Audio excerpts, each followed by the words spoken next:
Beginning in 1956 with the construction of 42,500 miles of high-speed, limited-access highways, engineers and highway administrators made a decision to allow the interstate to penetrate the heart of the cities. The routes for the interstates were decided by policymakers at the state and local levels. Between the late 1950s and early 1970s, nothing impacted inner-city neighborhoods like the Eisenhower interstate system.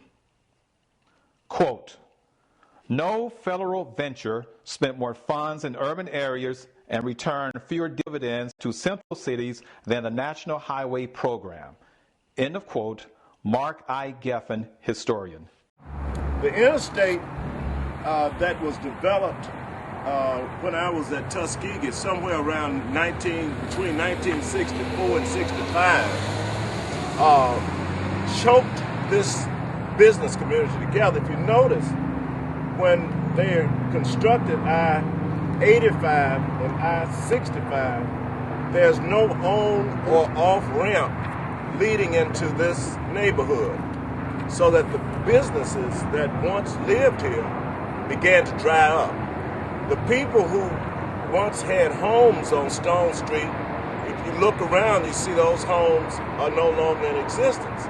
So the people moved from this neighborhood to the outskirts. We one time as a church used to brag about being the church in the midst of the people. But today you can see we are a church standing alone because there are no people residing in this neighborhood. Although the interstate was federally funded, state highway departments and local officials selected the interstate routes. We enjoyed each other Here. very much. We were inquisitive because we didn't know much about what was going on downtown, except for those people who worked in those different places. And I didn't witness any protests.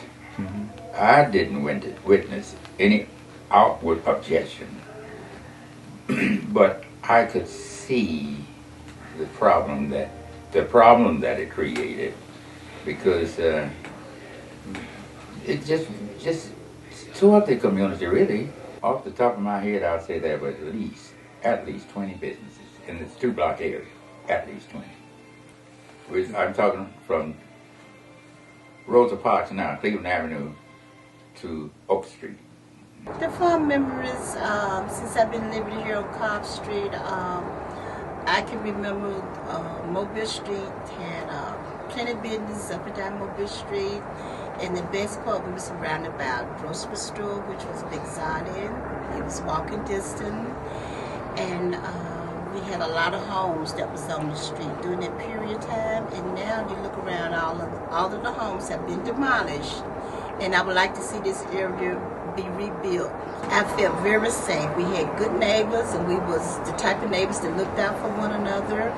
The most special thing about 642 Cobb Street is when Whoopi Goldberg came to the city of Montgomery, and the film came out, which was The Long Walk Home. This was her home, where she lived in the movie. And I had a chance to meet her, and my mother met her, and she was just a wonderful person to be a part of. And it was just nice. After 40-plus years of urban decay and neglect, the time is now for the rebirth of the Peacock Tract community.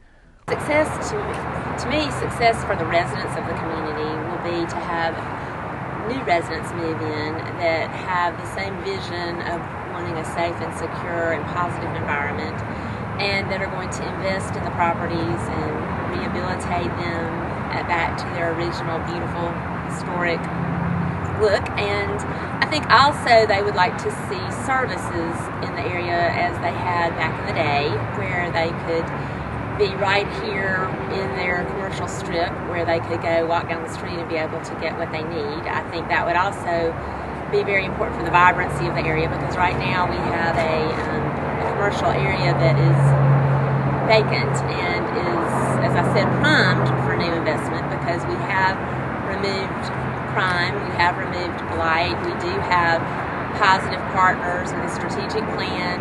Aquaponics will provide jobs, provide training, provide access to fresh fruits and vegetables, And we're also linking in a few other things to create what we call the Circle of Life initiative, where we have medical personnel coming on once a week to do testing, to do training and teaching of how to deal with chronic illnesses, obesity, and diabetes.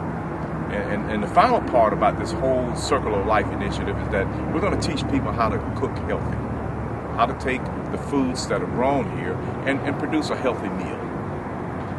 Essentially, the Circle of Life initiative is a collaboration with 5-star and state and local agencies, employment agencies, healthcare, social agencies that provide services that's consistent with their mission that's needed in the urban communities.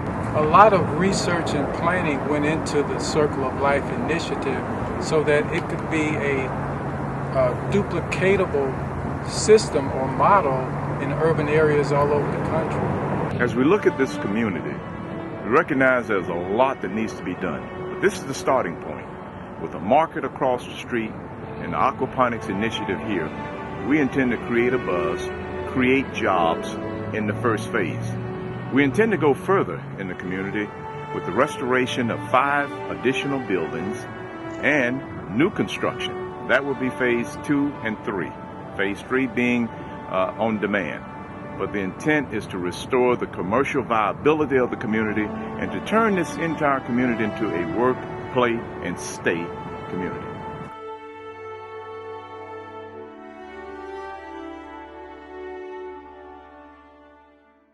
Thank you for visiting this site. With your help, the aquaponics on the trail in the Peacock Tract community will mitigate the current food desert, address chronic diseases, promote healthy living, and create jobs which will employ local residents. Please visit www.indigo.com and share our story regarding this project. We thank you for your support.